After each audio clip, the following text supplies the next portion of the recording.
ఈ రోజు దేశవ్యాప్తంగా జాతీయ సార్వత్రిక సమ్మెలో భాగంగా కరీంనగర్ జిల్లాలో కూడా అన్ని రంగాల కార్మికులు ఈ రోజు సమ్మెలో జిల్లాలో పాల్గొనడం జరుగుతుంది. మండల కేంద్రంతో పాటు జిల్లా కేంద్రంలో కూడా కార్మిక సంఘాల ఐక్య వేదిక ఆధ్వర్యంలో జరుగుతున్నది.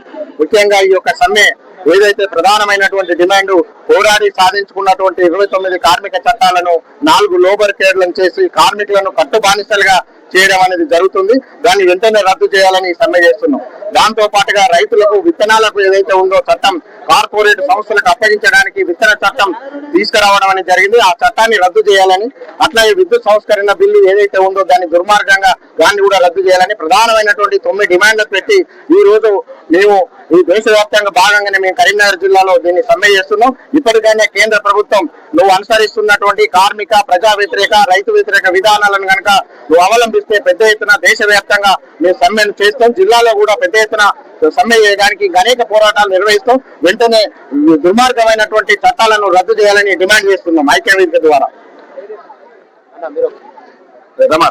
శ్రీరమ సిఐకు రాష్ట్ర ఉపాధ్యక్షురాలు. ముఖ్యంగా ఈ రోజు దేశవ్యాప్త సమ్మె సంబంధించినటువంటి ప్రధాన డిమాండ్లు కేంద్రంలో ఉన్న బీజేపీ ప్రభుత్వం 29 కార్మిక చట్టాలని సవరించి 4 లేబర్ కోడ్లు తీసుకొచ్చింది. మొత్తం కూడా కార్మికుల్ని కత్తు బానిసలు చేస్తూ సమిష్టి బేరసారాలు ఆడేటటువంటి హక్కు లేకుండా చేసింది. 4 లేబర్ కోడ్లు తీసుకురావడమే కాదు, నవంబర్ 1వ తారీఖున నోటిఫికేషన్ కూడా జారీ చేసింది.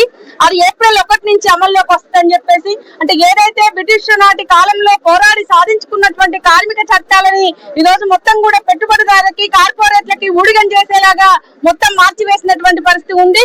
ప్రధానంగా కేంద్ర కార్మిక సంఘాలు, స్వతంత్ర ఫెడరేషన్లు ప్రధాన డిమాండ్ ఏంటంటే కార్మిక చట్టాలు ఏవైతే 4 లేబర్ కోడ్లు ఉన్నాయో అవి రద్దు చేయాలి, 29 కార్మిక చట్టాలని పునరుద్ధరించాలని చెప్పేసి ప్రధాన డిమాండ్. అట్లాగే వికసిత భారత్ రామ్జీ చట్టానికి సంబంధించిన ఉపాధి హామీ చట్టాన్ని పోరాడి సాధించుకుంటే దాని పేరు మార్చేసి ఈ రోజు మొత్తం కూడా నిధులు తగ్గించేసినటువంటి పరిస్థితి. అట్లాగే విత్తన వ్యతిరేక చట్టం, విద్యుత్ సవరణ బిల్లు వెనక్కి తీసుకోవాలని ప్రధానంగా డిమాండ్. స్కీములలో పనిచేస్తున్నటువంటి స్కీమ్ వర్కర్లందరినీ కూడా కార్మికులుగా గుర్తించి కనీస వేతనం 26,000 రూపాయలు ఇవ్వాలి అనేటటువంటి ప్రధాన డిమాండ్లతో సాగుతున్నటువంటి సమ్మె. ఈ మొత్తం కూడా ఈ బీజేపీ ప్రభుత్వం వచ్చిన తర్వాత మొత్తం కూడా కార్మిక హక్కులు, రైతు హక్కులు, కర్షక హక్కులు మొత్తం కూడా కాలరాస్తున్నటువంటి పరిస్థితి ఉన్నటువంటి నేపథ్యంలో ఈ రోజు మొత్తం కూడా దేశవ్యాప్తంగా సమ్మె జరుగుతుంది. ఈ సమ్మెతోనైనా కూడా కేంద్రంలో ఉన్న బీజేపీ ప్రభుత్వము వెనక్కి వెళ్ళాలి. వెనక్కి వెళ్ళకపోతే ఈ సమ్మె ఒక్కరోజు సమ్మె కాదు, భవిష్యత్తులో ఈ పోరాటాన్ని ఉధృతం చేస్తాం. జరగబోయేటటువంటి పరిణామాలకి కేంద్ర బీజేపీ ప్రభుత్వం బాధ్యత వహించాల్సి వస్తుందని చెప్పేసి హెచ్చరిక చేస్తున్నాం. అట్లాగే 8 గంటల ప్లేస్ లో 12 గంటల పని దినాన్ని తీసుకొచ్చి ఈ రోజు మొత్తం కూడా కార్మికులకి 10 గంటలు పెంచినటువంటి పరిస్థితి ఉంది. ఈ డిమాండ్ అన్నిటి మీద తక్షణమే స్పందించాలి, వెనక్కి తీసుకోవాలి. వెనక్కి తీసుకోకపోతే మొత్తం కూడా పార్టీలకు అతీతంగా కార్మిక సంఘాలన్నీ కూడా కార్మికుల పక్షాన రోడ్డు మీదకి వస్తాయని చెప్పేసి కూడా ఈ సందర్భంగా హెచ్చరిక చేస్తున్నాం. ఈ కరీంనగర్ జిల్లా అధ్యక్షులు ఈ రోజు భారతదేశ వ్యాప్తంగా 4 లేబర్ కోడ్ల మీద సమ్మె జరుగుతా ఉంది. ఈ సమ్మెలో భాగంగా కరీంనగర్ జిల్లా నుంచి వెళ్ళి బీఆర్టీ యూనియన్ కూడా ఈ రోజు సమ్మెలో పాల్గొంటా ఉంది.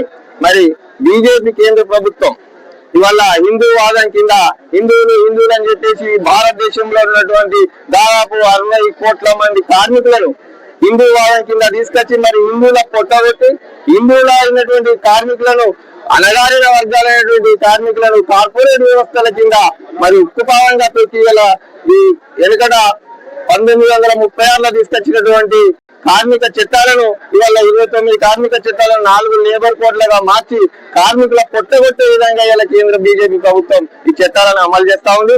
వెంటనే ఈ చట్టాలను రద్దు చేయాలి, మరి పూర్వం ఉన్నటువంటి చట్టాలని అమలు పరచాలని చెప్పేసి మేము డిమాండ్ చేస్తా ఉన్నాం. కార్మికులకు ఇవాళ పొట్టగొడితే కార్మికుల కడుపు కాలితే బిడ్డ రేపు నరేంద్ర మోడీ నేను గద్దె దించే వరకు కార్మికులు పోరాటం చేస్తే నీకు గద్దెనే ఉండదనే విషయాన్ని నువ్వు గుర్తుంచుకొని మరి కార్మికులకు సంబంధించినటువంటి ఈ కార్మిక చట్టాలను 4 లేబర్ కోడ్లను వెంటనే ఉపసంహరించుకోకపోతే రాబోయే రోజుల్లో ఈ ఉద్యమాన్ని మరింత ఉధృతం చేస్తామని చెప్పేసి కూడా భారతదేశంలో ఉన్నటువంటి ఆల్ ట్రేడ్ యూనియన్స్, రాష్ట్ర స్థాయిలో ఉన్నటువంటి ట్రేడ్ యూనియన్స్ అన్ని కలిపి మరి రాబోయే రోజుల్లో ఖచ్చితంగా ఇవాళ 30 కోట్ల మందితో చేస్తున్న ఈ ఉద్యమం రాబోయే రోజుల్లో 60 కోట్ల మంది భారతదేశ వ్యాప్తంగా చేసే విధంగా మేము ప్లాన్ చేసి ఖచ్చితంగా ఈ చట్టాలను వెంటకు తీసుకునే వరకు మేము ఉద్యమిస్తామని చెప్పేసి తెలియజేస్తూ ఇవాళ కరీంనగర్ జిల్లాలో ఇంత పెద్ద ఎత్తున తరలి వచ్చి కార్మిక సంఘాలు ఈ ఇవాళ సమ్మెను విజయవంతం చేసినందుకు వీరందరికీ మరొకసారి కృతజ్ఞతలు తెలుపుతూ వెంటనే బీజేపీ కేంద్ర ప్రభుత్వం ఈ 4 లేబర్ కోట్లను ఉపసంహరించే వరకు మా పోరాటం కొనసాగుతుందని చెప్పేసి ఈ సందర్భంగా తెలియజేస్తున్నాం. బొమ్మల శ్రీనివాస్ రెడ్డి, బీఆర్టీ ప్రధాన కార్యదర్శి బండారు సంపత్ పటేల్ మాట్లాడుతున్నా. ఈ రోజు కేంద్రం తలపెట్టిన 4 లేబర్ కోట్ల విషయానికి వస్తే ఈ రోజు కేంద్రం గానీ ఇటు మాకు రాష్ట్రం గానీ మాకు మా ఆటో కార్మికుల పక్షాన ఒక్క వ్యక్తి కూడా మాట్లాడకపోవడం కాకుండా ఈ రోజు రాష్ట్ర ప్రభుత్వం తలపెట్టిన ఉచిత పథకం మహాలక్ష్మి పథకంలో ఉచిత బస్సులో ప్రయాణిస్తున్నటువంటి ఈ కాంగ్రెస్ ప్రభుత్వానికి బుద్ధి చెప్పే విధంగా ఈ బీఆర్ఎస్ పార్టీ కొనసాగుతుంది. అయితే నెలకు సంవత్సరానికి 12,000 రూపాయలు ఇస్తానని చెప్పి మా ఆటో డ్రైవర్లు కొట్టగొట్టి జీవనోపాధి కోల్పోయి ఉచిత బస్సు వల్ల జీవనోపాధి కోల్పోయి ఎంతో మంచాన పడి చాలా మంది హార్ట్ అటాక్ తో మరణించడం జరిగింది. ఇప్పటికైనా దయచేసి రాష్ట్ర ప్రభుత్వం కాంగ్రెస్ ప్రభుత్వానికి ఒకటే నేను చెప్తున్నా, ఈ ఉచిత బస్సు మాకేం చెడు కాదు. మా ఆటో డ్రైవర్లకు సంవత్సరానికి ఇస్తానన్న 12,000 రూపాయల పథకాన్ని అమలు చేయాలని చెప్పి రాష్ట్ర ప్రభుత్వానికి తెలియజేస్తున్నాం. ఆటో కార్మిక సంక్షేమ సంఘం ప్రధాన కార్యదర్శి బండారు సంపత్ పటేల్, కృష్ణమూర్తి.